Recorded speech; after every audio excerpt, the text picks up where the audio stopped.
Alur cerita manhwa kali ini menceritakan sekelompok pemuda yang selalu mengasah kemampuan dan pisau mereka untuk berjuang melawan para mafia yang kejam dari berbagai penjuru negeri. Mereka yang terus berjuang harus kehilangan banyak saudara, bahkan teman-teman mereka dalam perjalanannya. Sampai akhirnya mereka bisa mengalahkan salah satu raja di antara para mafia yang berkuasa. Akan tetapi, perjuangan mereka belum selesai. Untuk kedamaian yang hakiki, sebagian dari mereka mengubah tujuannya dan mereka berusaha untuk menjadi raja tertinggi di antara para mafia kejam yang ada. Dengan diketuai seseorang yang bergelar Amur, mereka terus berjuang untuk menggapai kekuasaan mutlak. Ketegangan dan keseruan seperti apa yang akan tersaji dalam serial Kastil Season 2 ini? Simak dan pantengin terus hanya di channel Sora Anime. Oke, kita langsung gaskan aja ke intro dan alur ceritanya.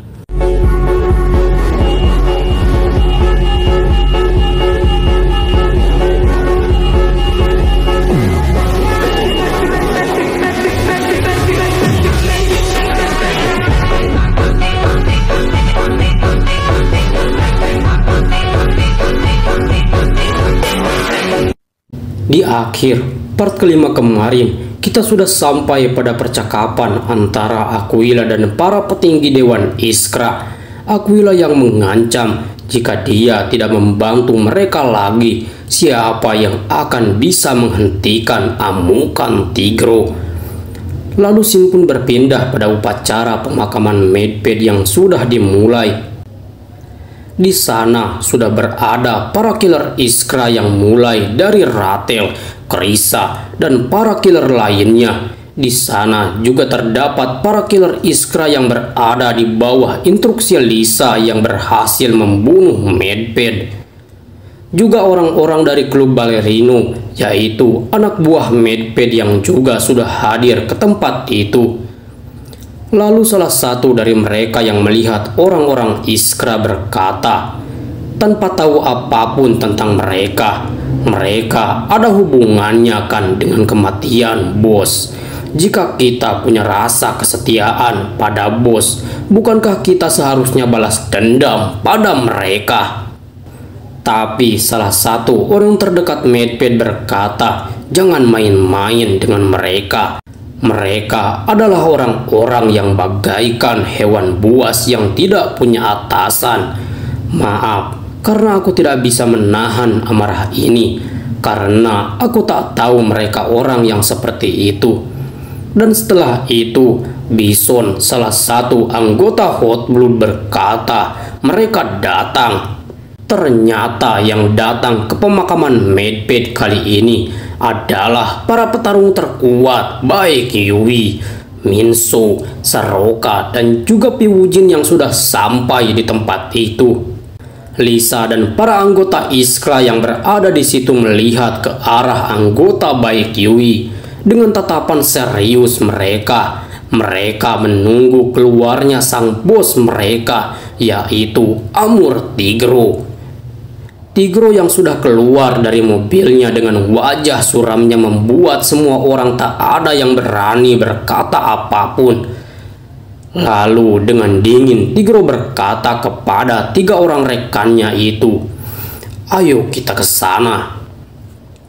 Dengan aura yang membuat semua orang waspada, Tigro berjalan ke arah pemakaman Medped. Lisa yang berada di situ berusaha menyapa Tigro. Tigro, kau sudah datang dari jauh ya, ucap Lisa. Walaupun kau sudah pensiun, kau tahu Tigro, Medped adalah orang yang berarti bagi Iskra. Karena aku yang mengurus pemakaman Medped, kau tidak perlu khawatir tentang itu, Tigro.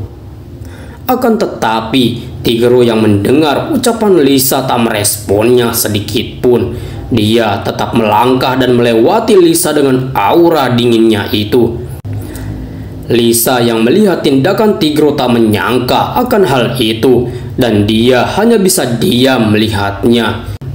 Tigro yang sudah berada di depan jasad Medped memberikan sekuntum bunga, tanda penghormatan terakhirnya bagi rekan lama yang sudah banyak membantu dirinya itu. Bahkan Wujin berkata, Medved, dia adalah pria hebat dan juga pemimpin yang baik.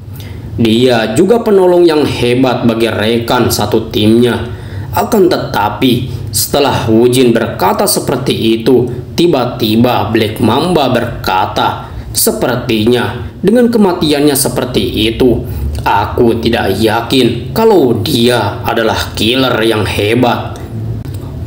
Ucapan Mamba tersebut membuat orang-orang klub Ballerino marah. Bajingan, apa katamu barusan?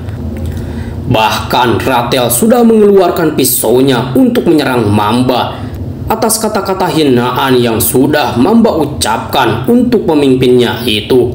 Akan tetapi seketika semua orang terdiam setelah mendengar suara sepatu dari arah pemakaman, yaitu Tigro yang sudah bergerak. Mereka semua langsung melihat ke arah Tigro yang mulai berjalan ke arah Iskra yang sudah dia duga sebagai pembunuh Medved. Mamba bahkan sudah berpikir untuk mengambil pistolnya untuk berjaga-jaga kalau Tigro akan datang menghampirinya. Akan tetapi Tigro berjalan ke arah Growlar. Tigro yang sudah berhadapan dengan Growlar yang sedang merokok melambaikan tangannya untuk memberikannya rokok tersebut. Tapi Growlar malah diam melihat Tigro. Dengan seketika Tigro mengambil rokok di mulutnya Growlar dengan paksa.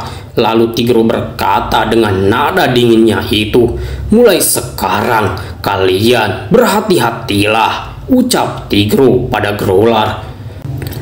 Lalu setelah itu Tigro mematikan rokok itu ke arah jasnya Black Mamba.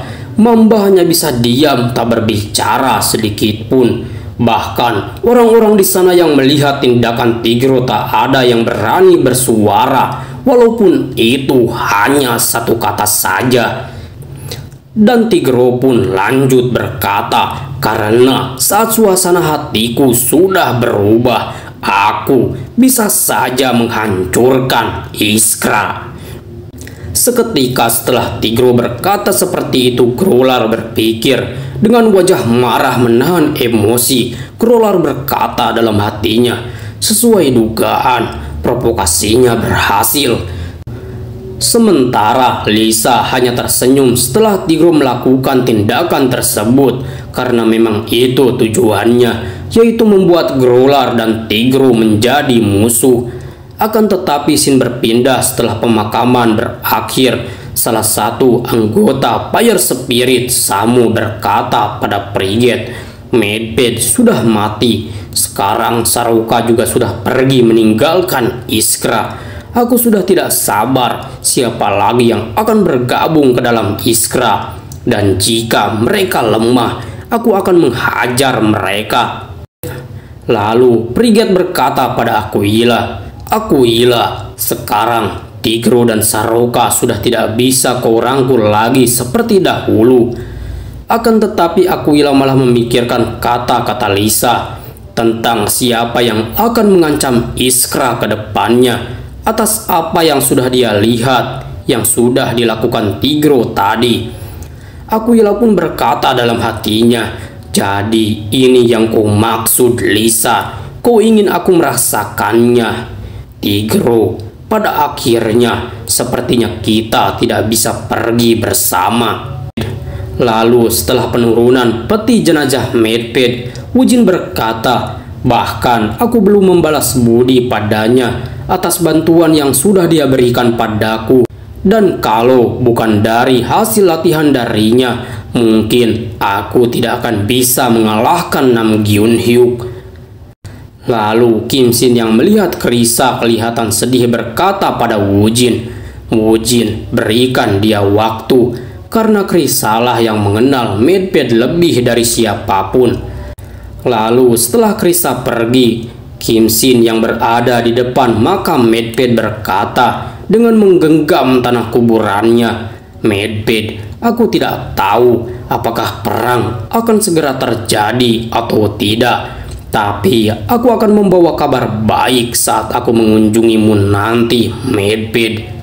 Maaf karena aku tidak bisa langsung menghiburmu saat ini. Akan tetapi, kau tidak perlu khawatir karena aku tidak akan lupa untuk membalaskan dendamu. Lalu setelah itu Tigro berkata pada rekan-rekannya dengan nada dinginnya, "Saat ini bukanlah situasi yang mudah bagi Baek Yui kita. Apalagi Jepang juga mengarahkan pisaunya ke arah kita, dan kemungkinan besar bahwa Huajin atau Yowosung pasti akan menjadikan kita target pertama mereka. Dan tidak ada kekuatan lain yang bergabung ke dalam Baek Yui. Kita sungguh benar-benar terisolasi sekarang. Tapi keputusanku tetap sama, yaitu kembali bertempur melawan Yowosung, lalu memukul Choi Min-wook dengan pukulan fatal. Kita akan memulai rencana itu dan menyelesaikan semuanya." Lalu Wujin yang mendengar itu berkata, "Baek Yui akan selalu percaya padamu, bos. Kami akan mengikuti itu walaupun kami tahu seperti apa resikonya. Tapi masalahnya, kita bahkan tidak tahu sebesar apa kekuatan Huajin sekarang." Setelah mendengar kata-kata itu, Kim Shin berkata, "Ya, sepertinya aku harus pergi sendiri ke Hong Kong untuk sementara waktu." Akan tetapi Min So langsung berkata, "Aku tidak setuju, bos. Dengan segala hormat, saya harap Anda tidak lupa bagaimana organisasi Baek Yui berkumpul. Kondisi Baek Yui saat adanya Anda dan saat tidak adanya Anda itu benar-benar berbeda." Dan setelah itu Saroka seketika berkata, "Aku yang akan pergi. Hong Kong ada di tanganku," ucap Saroka. "Kau tahu, bos, tidak ada seorang pun yang bisa diandalkan di saat seperti ini kecuali diriku. Bahkan secara pribadi aku ingin menangani Yowosung sendiri." Lalu setelah mempertimbangkan, Tigro pun berkata sambil menepuk pundak Saroka, "Saroka, tolong bawakan aku petunjuk untuk menghabisi Yowosung. Dan kau, Wujin, saat pertempuran terakhir melawan Sun Jin, terlalu banyak lubang di kekuatan Baek Yui. Kembangkan kekuatan tempur kita, di mana Baek Yui bisa bertahan setidaknya dalam 1 jam. Dan Yeo Min So, kau bertugas untuk membantu Wujin untuk meningkatkan kekuatan tempur Baek Yui. Sementara aku akan mengeluarkan kartu lain. Kalian bersiaplah. Mulai sekarang kita akan menangkap Choi Min-wook dan menghancurkan kastil hanya dengan 1 serangan." Setelah itu Shin pun berpindah pada Huajin, yaitu Yowosung yang menyuruh bawahannya untuk membawa 50 orang lagi untuk bekerja di bawah Huajin. Dan Yowosung berencana untuk bekerja sama dengan seseorang yang dikatakan sebagai master oleh Yowosung untuk membunuh Kim Shin. Sementara di Busan, Yeong mendapat serangan dari seseorang yang dikonfirmasi adalah bawahan Oh Do-hwa yang berencana untuk membalaskan dendam Oh Do-hwa. Akan tetapi Yeong berhasil selamat dan berhasil mengalahkannya, walaupun dia harus terluka di bagian bahunya. Lalu Yeong yang mendapat pesan dari Saroka berkata, "Tiket pesawat. Sampai ketemu besok," ucap Saroka dalam pesannya. "Dasar gila, padahal aku belum membalas apapun, tapi dia memutuskan seenaknya," ucap Yeong dalam hatinya. Kembali ke Hong Kong, Yowosung yang sedang makan terlihat menunggu seseorang. Yowosung yang berkata pada orang-orangnya, "Kalian tahu, aku bermimpi semalam tentang kepala orang terhebat di Hong Kong bergulir di jalanan. Tak peduli seberapa keras dunia ini, apa itu harus benar-benar terjadi?" Lalu Yo Wosung yang sedang berbicara kedatangan seseorang. "Selamat datang, Master," ucap Yo Wosung. "Long To, apa kau masih membawa monster yang bukan pria atau wanita itu di sisimu?" ucap sang Master pada Yo Wosung. Seketika Ling Ling pun melirik atas sindiran tersebut. "Ya, mari kita mulai pembicaraan bisnisnya," ucap Yo Wosung. "Master, kau tahu aku sedang berusaha menaklukkan Korea Selatan, tapi ada masalah di tengah itu." Lalu setelah itu Yo Wosung memberikan sebuah foto pada orang yang dia panggil Master itu. "Ini adalah bos dari organisasi baik Yui, namanya Kim Shin," ucap Yo Wosung. "Nama yang lebih terkenal baginya adalah Amur Tigro," ucap sang Master. "Amur Tigro dari Iskra. Baiklah, aku akan memberimu setengah yang didapat di Korea Selatan," ucap sang Master kembali. "Gila," ucap Yo Wosung. "Hanya untuk satu nyawa," balas Yo Wosung pada sang Master. "Kau tahu Long To, dia adalah killer yang terkenal. Walaupun dia sudah didiskualifikasi dari profesional, akan tetapi reputasinya tidak bisa disembunyikan. Tidak akan ada yang bisa menangani dia selain aku. Bahkan jika ada, bukankah kau datang ke sini dengan menemuiku karena ketidakmampuanmu untuk menanganinya, kan, Long To? Atau kau mau mencoba sendiri?" ucap sang Master pada Yo Wosung. Dan ternyata nama dari sang Master yang dipanggil Yo Wosung bernama asli Ri Chun. Dia adalah killer terbaik di benua Hong Kong saat ini. "Oke, baiklah," ucap Yo Wosung. "Tidak ada jalan lain. Aku harus melakukannya," ucap Yo Wosung. "Bagus, kalau kau paham situasinya," ucap sang Master kembali. Akan tetapi seketika Yo Wosung berkata lagi, "Tapi selama kita bekerja sama, kuharap kau bisa menjaga sikapmu pada Ling Ling. Aku tidak ingin menyebabkan kejadian yang akan membunuhmu, Master," ucap Yo Wosung mengingatkan Masternya. Lalu setelah itu pun Ri Chun pergi meninggalkan Yo Wosung. Dan Shin pun berpindah pada Saroka yang datang ke Hong Kong dan berencana menemui Marina. Dia berusaha mencari informasi mengenai Yo Wosung atas perintah Kim Shin.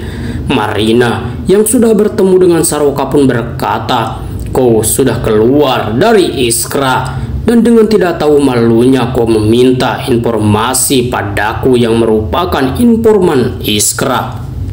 Sedikit kisah dari Marina kepada Saroka. "Kau tahu, setelah lama kau pergi dari Hong Kong, banyak yang sudah terjadi.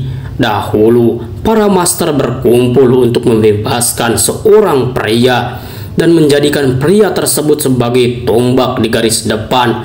Dan sekarang, pria itu sudah memiliki posisi di sekitar area di Hong Kong. Dia adalah adik dari Ryu Kai, atau kita kenal sebagai Yo Wosung. Dan pada saat aku menyadari bahwa itu adalah pertunjukan yang hebat, Hong Kong sudah berada di bawah kakinya. Dia adalah seorang perencana jenius dengan pertunjukan permainan yang luar biasa. Dialah Yo Wosung yang aku ketahui.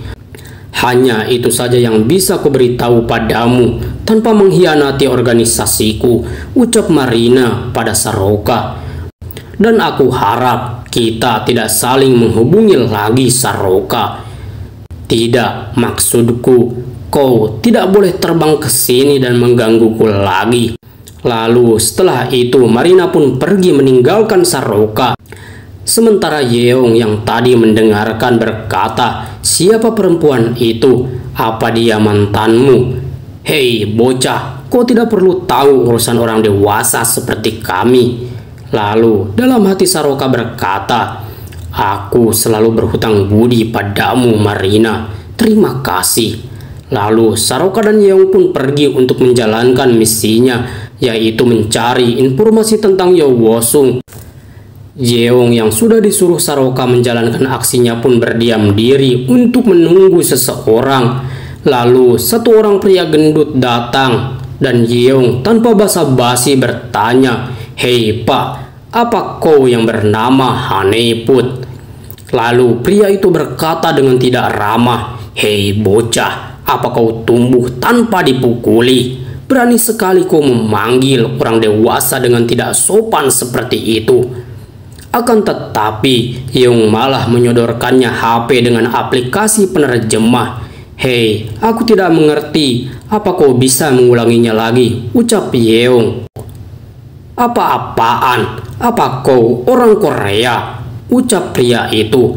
"Aku tidak tahu siapa yang mengirimkan dirimu, tapi apa kau hanya seorang diri?" ucapnya pada Yeong. Lalu pria itu mengeluarkan sebuah pisau. Akan tetapi seseorang berkata, "Haneput." Seketika pria itu berkata dalam hatinya, "Suara ini kenapa tidak asing dan membuat bulu kuduku berdiri? Tidak mungkin, pria itu sudah pergi dahulu sekali," ucapnya dalam hatinya. Dia yang berkeringat terus berkata dalam hatinya, "Padahal aku sudah mengganti nomorku dan pindah beberapa kali, dan aku sudah memutuskan semua hubungan dengan orang-orang yang aku kenal dahulu. Tidak mungkin dia menemukanku semudah ini." Lalu orang itu yang berjalan ke arahnya sambil menggenggam 2 biji kemiri berkata, "Haneput, apa kau masih bisa menipu anak kecil sepertiku?" Seketika orang itu meremukan 2 biji kemiri di tangannya. Lalu Haneput berkata, "Pada akhirnya dia datang, sang iblis paling kejam di Hong Kong. Saroka datang untuk membunuhku." Ternyata Saroka, cok. Gua kira siapa anjir. Lalu Saroka berkata, "Aku tahu kau akan senang saat bertemu denganku," ucap Saroka sambil tersenyum. Seketika setelah mereka bertemu, akhirnya Saroka mengajaknya untuk berbincang dan meminta pada Haneput untuk menceritakan semua yang dia ketahui tentang Yo Wosung. Pada intinya, Haneput berkata tidak ada satu orang gila pun yang berani melawan Long To yang memegang Hong Kong saat ini. Meskipun para master Hong Kong ada, akan tetapi setelah Hong Kong berada di bawah kekuasaan Yo Wosung, mereka benar-benar menjadi seperti kura-kura. Jadi semuanya tentang Yo Wosung, ucap Saroka. "Aku sangat sedih karena semua orang tak tahu apa yang aku perbuat dahulu. Maaf.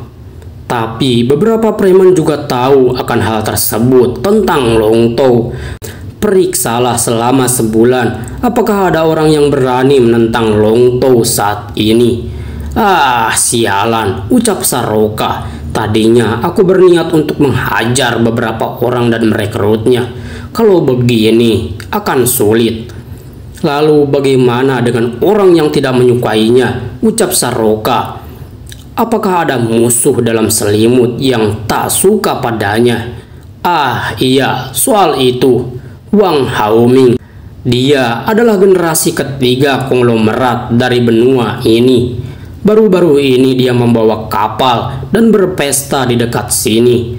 Seketika Saroka pun berkata, "Baiklah, kalau begitu kau adalah orang yang akan membimbingku ke pesta itu." "Kau tidak lelah kan?" ucap Saroka dengan tampang mengerikannya. Singkat cerita, mereka yang sudah melihat kapal besar Wang Haoming, Yeong berkata, "Wah, benar-benar kapal yang sangat mewah." "Baiklah, kalau begitu mari kita bersenang-senang," ucap Saroka yang membawa Haneput dengan paksa. Lalu setelah mereka masuk ke dalam kapal, di sana sedang terjadi pertunjukan pertarungan 1 lawan 1. Yeong yang melihat itu pun berkata, "Sepertinya tuan rumah di sini suka berjudi." Lalu Honeypot berkata pada Saroka, "Long To tidak hadir. Aku kenal beberapa orang di sini, tapi aku tidak menemukan orang yang familiar di sini." "Lalu siapa si babi yang ada di ruang VIP itu?" ucap Saroka. "Dia adalah Wang Haoming itu." Dan setelah mencari informasi, ayahnya Wang Haoming sedikit memperhatikan Long To. "Oh, jadi begitu," ucap Saroka. Lalu Saroka berkata dalam hatinya, "Yo Bosung, kau benar-benar hebat. Tapi sepertinya citranya tumpang tindih dengan seseorang yang aku kenal." Seketika Saroka pun memberikan dompetnya. "Lakukan sesuatu dan pasang taruhan semuanya pada pria yang sedang dipukuli itu." Saroka yang melihat dengan kejeliannya berusaha menebak pemenang dari pertarungan tersebut. Dan benar, ternyata di saat terakhir, petarung yang tadi dipukuli berhasil membalikan keadaan dan memenangkan pertarungan yang memberikan keuntungan untuk Saroka. Lalu setelah itu Saroka berkata lagi, "Kau yang selanjutnya, Yeong." "Hah? Aku? Apa maksudmu?" ucap Yeong. Ternyata setelah Saroka memenangkan taruhan, dia memasang taruhan lagi dan Yeonglah yang akan menjadi petarungnya. Akan tetapi si pria gendut yang menghampiri Saroka dengan panik berkata, "Gawat, kita harus segera pergi dari sini. 4 maharaja langit, pria kejam yang dipimpin Long To ada di sini." "Ya," ucap Saroka dengan santai, "aku sudah menduganya." Lalu Saroka berkata dalam hati, "Untuk saat ini baru mereka. Itu adalah wajah-wajah yang belum pernah aku lihat sebelumnya. Dan mereka tidak akan mengenali Yeong. Untuk sementara, biarkan seperti ini." Sementara Yeong sudah terlihat berhadapan di arena dengan lawannya. "Sialan," ucap Yeong, "seharusnya aku tidak mengikuti sarannya. Penampilan macam apaan yang aku gunakan ini? Ini bahkan terlihat lebih mencurigakan," ucap Yeong yang kesal dalam hatinya. "Dan lawanku kali ini lebih besar dari Mo Seong-gyu." "Woi, bocah bajingan," ucap lawan Yeong, "lepaskan kacamata renangmu itu." Akan tetapi Yeong malah mengingat saran dari Saroka. "Incar lutut kanannya. Itu adalah kelemahan orang berbadan yang lebih besar darimu. Kalau dia tidak berlatih, dia akan kesulitan dengan serangan di area itu." Seketika Yeong pun langsung melesat dan melancarkan satu tendangan lututnya ke arah lawannya itu. Akan tetapi orang itu masih bisa menahannya. Tapi Yeong tak berhenti. Dia langsung bergerak kembali dan melancarkan satu tendangan yang telak mengenai leher belakang musuhnya itu, yang membuat musuhnya sedikit kewalahan. "Sialan, bocah kecil ini membuatku geli saja." Seketika lawannya berusaha membalas satu tinju kuatnya. Akan tetapi Yeong dengan cepat menghindari itu. Lawannya yang tak berhenti terus melancarkan pukulannya, tapi tak ada satupun yang berhasil mengenai Yeong. "Hei bocah, apa kau mau menghindar terus seperti itu? Kau itu seperti lalat yang akan hancur hanya dengan satu sentuhan saja. Kemari kau, bocah sialan," ucap lawannya dengan kesal. Saroka yang melihat pertarungan itu tertawa. "Ho ho ho, kau benar-benar imut Yeong. Ternyata kau sudah meninjau kekuatan lawanmu. Tapi kau tidak akan menang jika kau tidak melancarkan serangan padanya." Setelah lawannya terus menyerang Yeong, Yeong pun akhirnya menyerang balik dengan satu tendangan yang telak mengenai wajah lawannya itu. Akan tetapi lawannya yang tak tumbang kembali berusaha melancarkan satu pukulan besarnya pada Yeong. Yeong yang terkena pukulan itu berusaha menahan dan menangkap tangannya.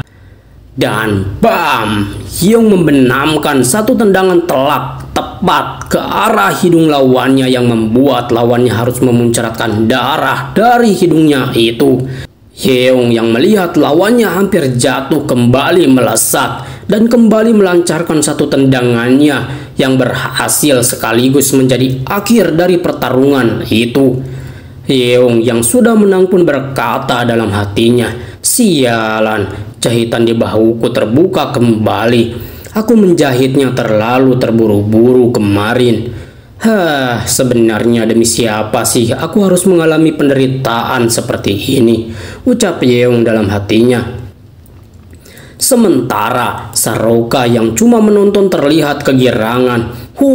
Mantap Yeong. Aku menang taruhan lagi. Tapi si bajingan kecil itu benar-benar lumayan. Ketika kelak kau tumbuh dewasa, organisasi kita pasti akan berkembang.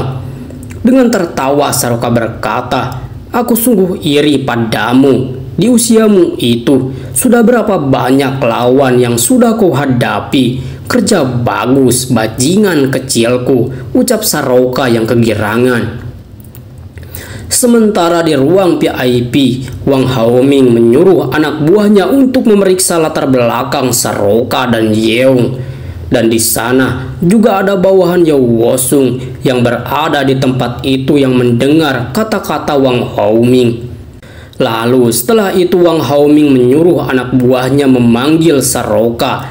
"Sudah kuduga di balik kemenangan beruntunmu, ternyata ada orang yang bisa menilai baik di sini." Seketika Saroka pun langsung bersikap hormat pada Wang Haoming. "Sebuah kehormatan, saya mendengar kalau Anda adalah orang terkemuka di wilayah ini." Lalu Wang Haoming pun berkata lagi, "Aku memanggilmu ke sini karena ingin mengajakmu untuk bermain game lagi denganku." "Bermain game? Aku sangat tersanjung Tuan," ucap Saroka. Akan tetapi si botak bawahan Yeo Wosung yang mulai curiga berkata, "Sepertinya dia sangat familiar." Lalu Saroka berkata lagi pada Wang Haoming, "Tapi karena aku ingin menjalin hubungan baik dengan Anda Tuan, saya menyarankan Anda jangan bermain game lagi bersama saya. Lain kali saja," ucap Saroka dengan dingin, "karena Anda tidak akan bisa mengalahkan saya kecuali kau menjadi anak buah terkuatku, Long To." Seketika setelah mendengar nama Long To, orang-orang mulai panik. "Long To," katanya. Lalu Saroka yang mulai melihat reaksi Wang Haoming berkata dalam hatinya, "Aku berani bertaruh jika ada orang yang terlalu baik di sebelahmu Yeo Wosung. Reaksi yang dapat muncul adalah kekaguman atau kecemburuan. Siapapun yang dapat melihat reaksi orang yang berada di sebelah Yeo Wosung ini mungkin lebih berada di sisi kecemburuan." "Kau sudah tertangkap basah, dasar babi gendut," ucap Saroka dalam hatinya. "Tapi aku tidak yakin apakah pria botak yang ada di belakangnya adalah Sacheon. Kalau benar dia sepertinya sudah mengenaliku di pertarungan exchange kemarin. Sudah kuduga ini hanya masalah waktu saja sebelum ketahuan. Jika aku pikir ini tidak akan berhasil, aku harus cepat pergi dari sini." Lalu setelah itu Wang Haoming pun berkata, "Long To, katamu, jadi kau ingin aku menjadi anak buahmu?" Seketika Wang Haoming pun tertawa. Dengan tatapan mengerikannya dia lanjut berkata, "Kau dari mana asalmu? Mengapa kita tidak menjadi mitra bisnis yang baik saja?" Saroka yang mendengar itu berkata dalam hatinya, "Apa-apaan dia? Apa ini lelucon baginya?" Sementara Sacheon yang mendengar ucapan Saroka tadi berkata dalam hatinya dengan mengepalkan tinjunya, "Si brengsek tidak tahu apa-apa itu. Berani-beraninya dia menghina Long To. Tunggu, kalau dipikir-pikir bukankah dia CEO Saroka, orang yang ditargetkan Long To? Aku tidak pernah mengira dia berani muncul di Hong Kong. Dengan menggenggam ponselnya dia berkata, aku harus cepat memberitahu Long To tentang ini.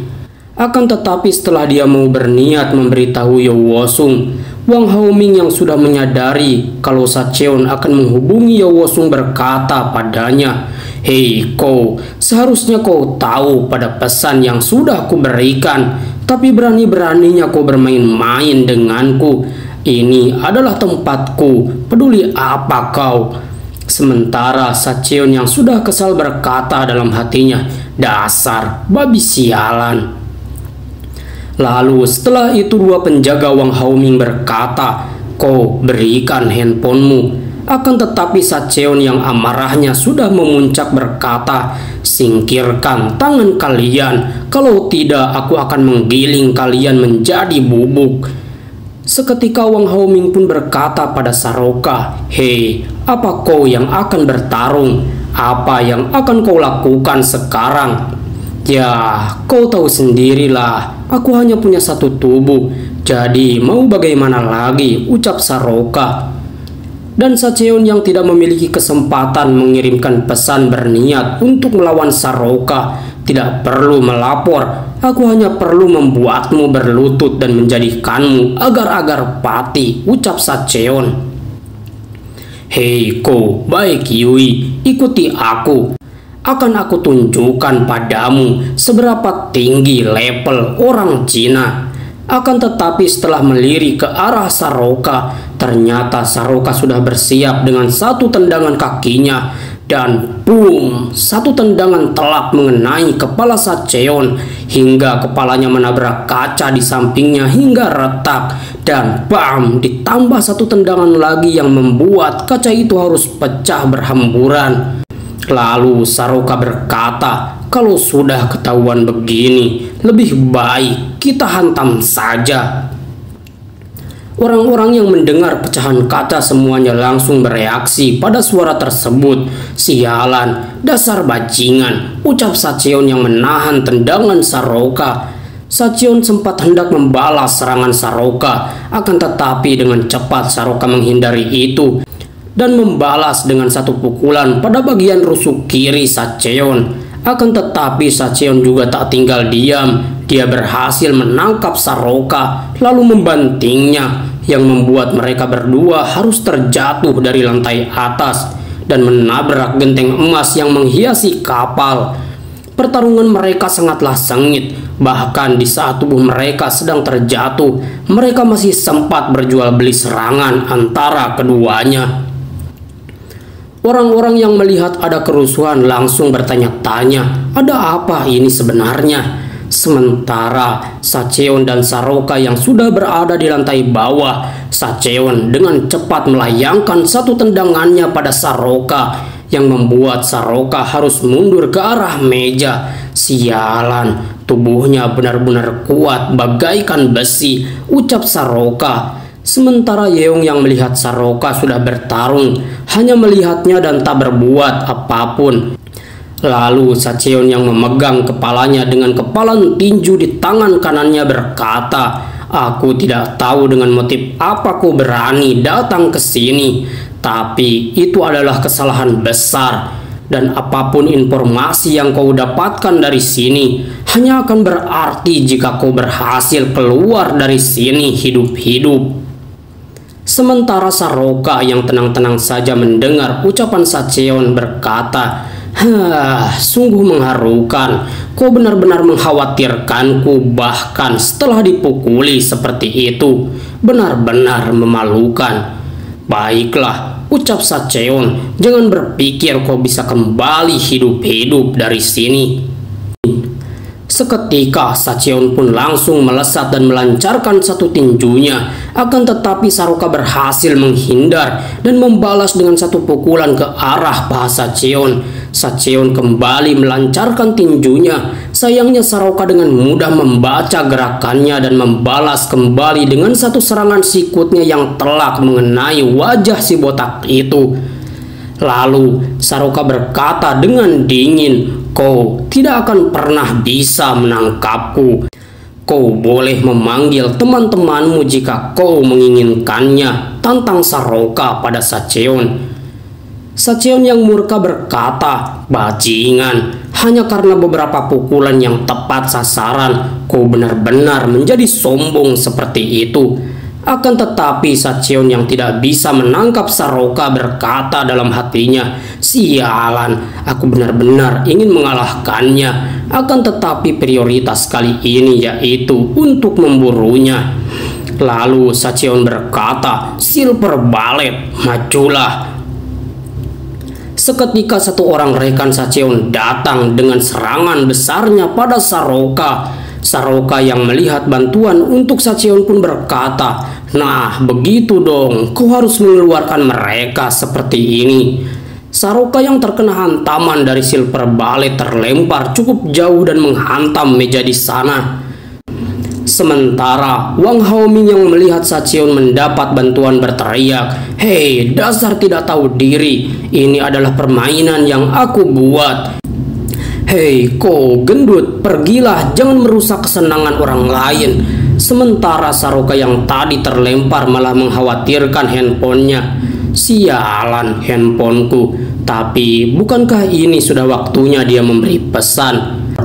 Akan tetapi tiba-tiba Silver dan Sacheon dengan kombinasi serangan mereka berhasil kembali membuat Saroka terlempar. Walaupun Saroka tak terjatuh, sayangnya Sacheon sudah kembali bersiap dengan satu tinjunya. Tapi beruntung Saroka masih bisa mengelak. Tapi Silver Bullet juga melancarkan serangannya dan berusaha untuk menangkap Saroka. Tapi Saroka juga tak berdiam diri. Dia yang hendak dibanting oleh Silver berhasil membenamkan satu tinjunya pada leher Silver, serta satu pukulan yang membuat tulang rusuk Silver harus retak dan keduanya pun harus terjatuh secara bersamaan. Lalu Saroka yang sudah terbangun kembali mendapat serangan dari Sacheon, tapi Saroka terus bisa menghindarinya. Sialan, dia sangat cepat seperti tikus, sangat susah untuk ditangkap. Baiklah, kalau begitu, kau serang aku dengan serangan besarmu, pancing Sacheon. Akan tetapi Saroka malah melancarkan satu tendangannya pada otot paha Sacheon, yang membuat Sacheon harus berkata, sial, dia bukan orang yang bisa kupancing dengan mudah. Lalu Saroka hendak melancarkan satu tendangan, tapi itu hanyalah tipuan saja dan bam, satu tinju kembali mendarat di wajah Sacheon yang tadi membanggakan dirinya di hadapan Saroka. Saroka yang sudah berada di depan dua petarung Huajin berdiri dengan tegak dan gagah, yang membuat Sacheon harus berkata, benar-benar sial, sepertinya kami bahkan mustahil untuk menjatuhkannya walaupun kami bertarung bersama. Sementara orang-orang yang melihat pertarungan itu pun mulai berkata, apakah ini pertandingan tambahan? Tapi sungguh memalukan, pertarungan ini tidak adil dengan 2 lawan 1. Tapi kelihatannya si rambut kuning bukanlah dia cukup hebat. Siapa dia sebenarnya? Hei kak, bukankah kau banyak tahu para petarung di sini? Bahkan di gang belakang, apa kau tahu sesuatu tentangnya? Sepertinya dia bukan orang biasa, tapi 2 orang yang dilawannya juga bukan orang sembarangan. Di saat para penonton mulai berbincang mengenai siapa si rambut kuning itu, tiba-tiba Haneiput berkata dengan berbisik ke setiap orang di sana, dia adalah Saroka, sang iblis paling kejam 10 tahun yang lalu telah kembali. Bahkan rumornya dia membawa ratusan orang di bawah instruksinya. Haneiput berkata seperti itu pada orang-orang di sana. Ternyata sebelum kejadian tak terduga terjadi, Saroka menyuruhnya untuk melakukan hal itu karena Saroka berniat menanamkan rasa takut pada semua orang atas kehadiran dirinya kembali setelah lama menghilang dan menghancurkan eksistensi kuat Longtou. Lalu setelah itu Wang Haoming yang murka berkata, dasar kalian para bajingan, aku tidak peduli kalian membuat kegaduhan, tapi berani sekali kalian mengabaikan perintahku. Kalau kalian benar-benar petarung, bertarunglah dengan 1 lawan 1. Berani sekali kalian mengotori permainan yang sudah aku ciptakan. Akan tetapi, Sacheon yang kesal pada Wang Haoming dan sadar kalau dia juga tidak bisa mengalahkan Saroka sendirian berkata, "Maaf Tuan, jika aku sedikit lancang, tapi dia ada hubungannya dengan Longtou dan dia juga bisa menjadi ancaman besar bagi Tuan Besar ke depannya. Dengan segala hormat, izinkan kami membereskannya dengan seluruh personil kami." Sementara Saroka yang mendengar itu berkata, "Aduh, sialan, apa benar dia akan mengerahkan seluruh personilnya untuk menangkapku? Itu tidak masuk akal. Tapi ini sepertinya masih belum cukup untuk menanamkan sesuatu di otak mereka bahwa Huajin bukanlah benteng yang kuat dengan satu musuh yang berani menantang mereka. Kurasa ini belum cukup. Aku memerlukan daya tarik yang lebih dari ini untuk menghancurkan eksistensi Huajin." Lalu setelah itu Saroka pun kedatangan satu orang lagi yang bernama Andi, salah satu orang petarung Huajin yang sudah melapor pada Yo Wosung dan mendapat perintah untuk menangkap Saroka. Sementara Yeong yang melihat keadaan semakin rumit dan berdatangannya anggota Huajin saat ini, Yeong berusaha menghadang satu orang dan berniat memancing lawannya ke tempat lain untuk bertarung dengannya supaya tidak mengganggu Saroka. Sedangkan Wang Haoming terus-menerus mengoceh karena pertarungan yang terjadi tidak sesuai keinginannya. Dan Andi yang mendengar banyak ocehan dari Wang Haoming pun meminta izin untuk bertarung melawan Saroka untuk menangkapnya. "Aku mohon padamu, Tuan Besar, izinkan aku mengajarkan pada orang asing ini bagaimana level benua kita." Dan Saroka yang berusaha untuk menciptakan daya tarik dari orang-orang di sana juga melakukan hal yang sama. "Mohon berikan dia izin darimu, Tuan. Aku ingin tahu seberapa kuat level benua ini." Sedangkan Wang Haoming yang mendengar permohonan tersebut mendapat saran dari bawahannya, "Tuan, lebih baik kita tangkap saja orang asing itu dan kita cari tahu latar belakangnya." Tapi Wang Haoming malah berkata, "Apa yang kau bicarakan? Tidak mungkin 4 bawahan yang menempel pada Longtou itu tidak bisa menangkap satu serangga seperti dirinya. Dan jika hal seperti itu terjadi, ayahku akan meragukan kualitas Longtou jika itu terjadi." Lalu Wang Haoming pun berteriak, "Oke, lakukan sesuka kalian. Cobalah kalian bertarung sekali lagi dengan keren." Sementara Sacheon berkata, "Ada apa ini, Andi? Apa kau mendapat perintah terpisah dari Longtou? Atau kau sendiri berniat untuk membunuhnya di kesempatan kali ini?" Saroka yang melihat Andi sudah mulai bergerak pun berkata, "Wah, lihatlah pisaunya itu. Kau mendapatkannya dari museum mana?" Dan seketika pertarungan pun terjadi. Pisau mereka mulai berbentrokan, akan tetapi Saroka berkata, "Sial, model pisaunya yang aneh membuat pisauku tidak mau lepas." Akan tetapi Saroka yang melepaskan kuncian pisau Andi dengan paksa, tapi Andi dengan cepat kembali menyerang dengan tusukannya. Untungnya Saroka masih bisa menghindari serangan itu, dan Andi menyadari satu hal dan berkata, "Kau di bagian punggung bawahmu, sepertinya kau mengalami masalah di bagian itu." Akan tetapi Saroka malah menjawab, "Ya, tapi sepertinya kau agak telat menyadarinya." Seketika Andi pun kembali melesat dengan 2 pisaunya, berusaha mendorong Saroka yang menahan serangannya itu. Dengan kecepatan yang luar biasa, mereka kembali saling menyerang dengan tusukan pisaunya. Bahkan jaket yang digunakan Saroka harus sobek akibat tebasan Andi. Lalu Saroka pun berkata, "Lumayan juga kau, bajingan. Sepertinya kau membaca banyak buku tradisional dalam menggunakan pisaumu itu. Sementara Sacheon menyuruh Silver untuk membawa senjata untuk berusaha menembak Saroka yang sedang bertarung melawan Andi. Sementara Saroka yang melihat Andi berkata, sepertinya dia memang berniat untuk membunuh diriku.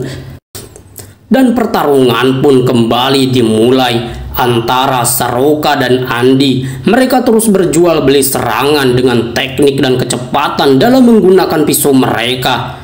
Bahkan senjata mereka yang berbentrokan sampai menghasilkan sebuah percikan. Sedangkan Saroka yang masih terus bertarung dengan sengit melawan Andi berkata, "Kena kau tidak mungkin lebih cepat dariku." Seketika Saroka berhasil membuat luka tebasan pada bagian bahu Andi sehingga darah harus terbang dari bahunya itu. Andi yang mulai terpojok berkata, "Ini kesempatanku." Tapi sayang, serangan Saroka padanya hanyalah sebuah tipuan dan Saroka kembali berhasil membuat luka pada dadanya Andi. Tapi untungnya Andi masih bisa refleks dan nyawanya masih bisa selamat. "Sial," ucap Andi, "inikah tangan kanan Kenshin? Aku benar-benar tidak memiliki kesempatan. Aku mungkin bisa sedikit mengulur waktu di sini, tapi dia bukanlah level yang bisa kuhadapi sendiri." Sementara Yeong dan Haneput berusaha untuk mematikan listrik yang berada di atas kapal sesuai rencana lanjutan atas perintah Saroka jika suasana sudah semakin tak terkendali.